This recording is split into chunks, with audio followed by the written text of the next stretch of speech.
और महाराजगंज से इस वक्त की बड़ी खबर, जहां पर 15 अक्टूबर तक सील रहेगी भारत नेपाल सीमा। तो बड़ी खबर महाराजगंज से 15 अक्टूबर तक के लिए सील कर दी गई है भारत और नेपाल की सीमा। कोरोना के बढ़ते मामलों को लेकर नेपाल सरकार का फरमान। नेपाल के विदेश मंत्री प्रदीप ग्यालवाली ने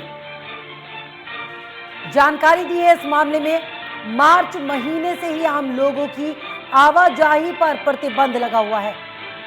सीमा सील होने की वजह से कारोबारियों को बड़ा झटका। बाजारों में व्यापारियों का हो रहा है लाखों का नुकसान। नेपाल में सिर्फ मालवाहक ट्रकों की ही हो रही है एंट्री।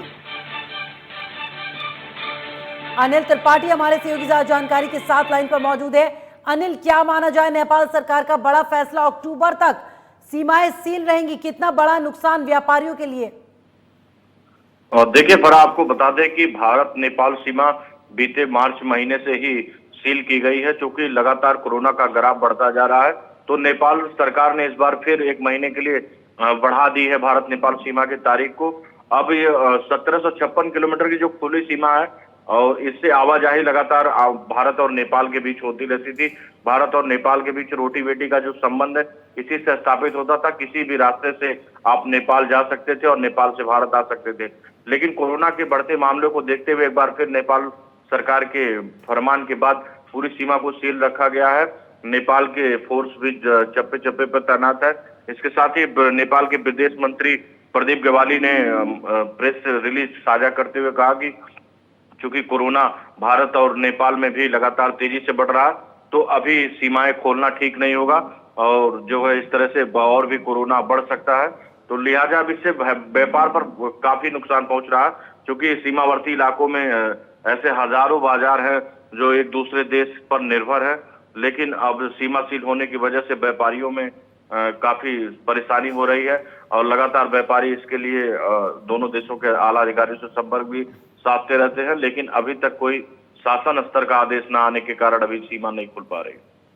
क्या व्यापारियों से अनिल आपकी बातचीत हुई है? क्या कहना है व्यापारियों का? देखिए, व्यापारी बहुत ही मायूस हैं, और इस जो फिर कल देर रात नेपाल सरकार ने जारी कर दिया आदेश, एक महीने के लिए और बढ़ा दिया भारत नेपाल सीमा, इससे काफी मायूसी है पूरी तरह से व्यापारियों में जो सीमावर्ती इलाकों में रहते हैं। क्योंकि व्यापार पूरी तरह से ठप है। वो उन इलाकों के बाजार भारत में भले ही लॉकडाउन खुल गए हों, लेकिन उनसे उनका कोई लेना देना नहीं है। भारत के ग्राहक सीमावर्ती बाजारों में नहीं जाते हैं, और एक दूसरे देश के लोग, दोनों देशों के जो सीमावर्ती बाजार है वहां आवाजाही होती है। तो लिहाजा बॉर्डर सील होने की वजह से उन जगहों पर आम लोगों की आवाजाही नहीं हो पा रही है, जिससे व्यापार पूरी तरह से प्रभावित है। दुकानों लगातार बंद चल रहे हैं, और कितने लोग भुखमरी के कगार पर हैं जो वहां रोजगार के लिए काम करते थे, दुकानों पे वर्कर होते थे, उनकी नौकरी छूट गई है। जो मकान मालिक हैं वो भी परेशान है कि भाड़ा नहीं मिल पा रहा, उनका भी जीविकोपार्जन नहीं चल पा रहा। तो कुल मिलाकर के एक बड़ी समस्या सीमावर्ती इलाकों में चल रही है। अनिल, बने रहिए मेरे साथ लाइन पर, एक बार फिर से लौटूंगी आपके पास। तो व्यापारी तो परेशान नजर आ ही रहे हैं।